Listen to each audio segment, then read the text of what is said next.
سامعین حضرات، آپ کے سامنے میں عرض کر رہا تھا قرآن مقدس کے حقوق، مسلمانوں پر قرآن مقدس کے حقوق کتنے ہیں اور کیا ہے۔ ترتیب وائز میں عرض کر رہا تھا، پہلا حق میں نے عرض کیا جو آپ نے سنا ہوگا، قرآن پر ایمان۔ دوسرا حق میں نے عرض کیا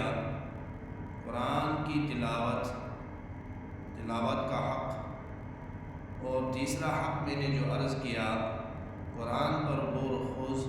قرآن کو سمجھنا۔ آج میں آپ حضرات کے سامنے عرض کروں گا قرآن مقدس کا چوتھا حق ہے قرآن پر عمل کرنا۔ اہم ترین حق ہے، بنیادی حقوق میں سے ہیں قرآن مقدس پر عمل کرنا۔ جیسا کہ رسول اللہ صلی اللہ علیہ وسلم کو اللہ رب العزت نے فرمایا، اتبع ما اوحی الیک من ربک، یا رسول اللہ صلی اللہ علیہ وسلم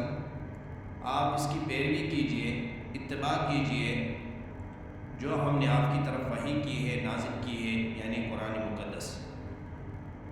جو اللہ کی طرف سے آپ کی طرف بھیجا گیا ہے، قرآن جبرائیل کے ذریعے سے، آپ اس کی پیروی کیجئے،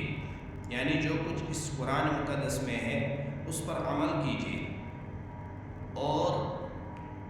رسول اللہ صلی اللہ علیہ وسلم کو فرمانے کا جو مقصد ہے وہ یہ ہے کہ قیامت تک آنے والے انسان کے لیے اللہ کا فرمان، یہ رسول اللہ صلی اللہ علیہ وسلم کی امتی کے لیے فرمان ہے، یعنی مومنوں کے لیے، ایمان والوں کے لیے اللہ کا فرمان ہے، آپ کیا کیجئے، اس قرآن کی پیروی کیجئے، اس قرآن پر عمل کیجئے جو ہم نے رسول اللہ صلی اللہ علیہ وسلم کی طرف نازل کی ہے، رسول اللہ صلی اللہ علیہ وسلم جو لے کر آیا ہے۔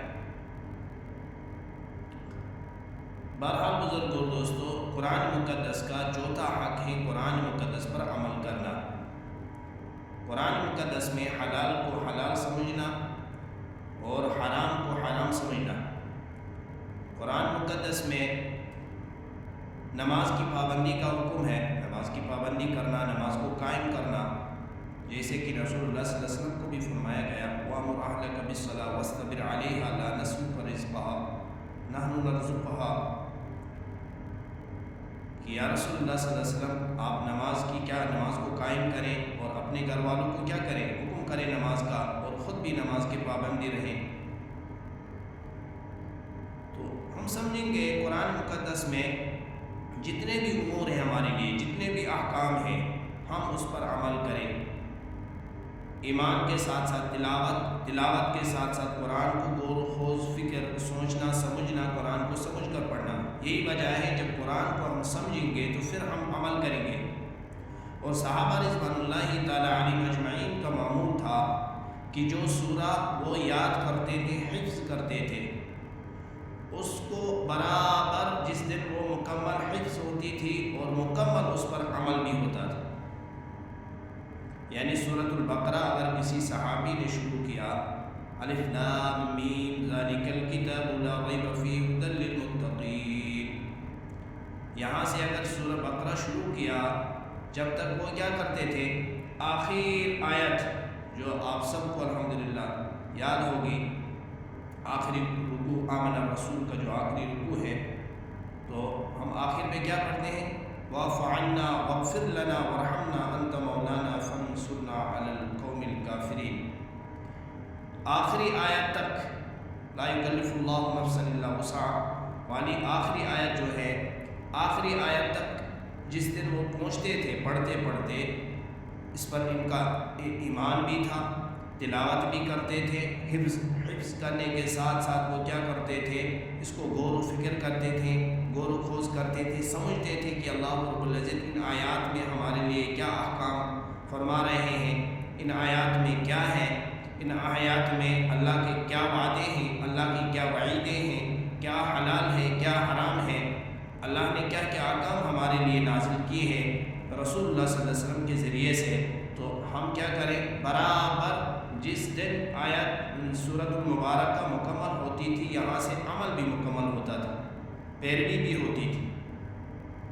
آئے ہم دیکھیں گے میں اور آپ، ہم قرآن مقدس کو سب سے پہلے ایمان کے بعد کتنی تلاوت کرتے ہیں، تلاوت کرنے کے بعد ہم کتنے اس کو سمجھنے کی کوشش کرتے ہیں، اور اگر ہم کچھ سمجھتے ہیں، کوئی آیت کو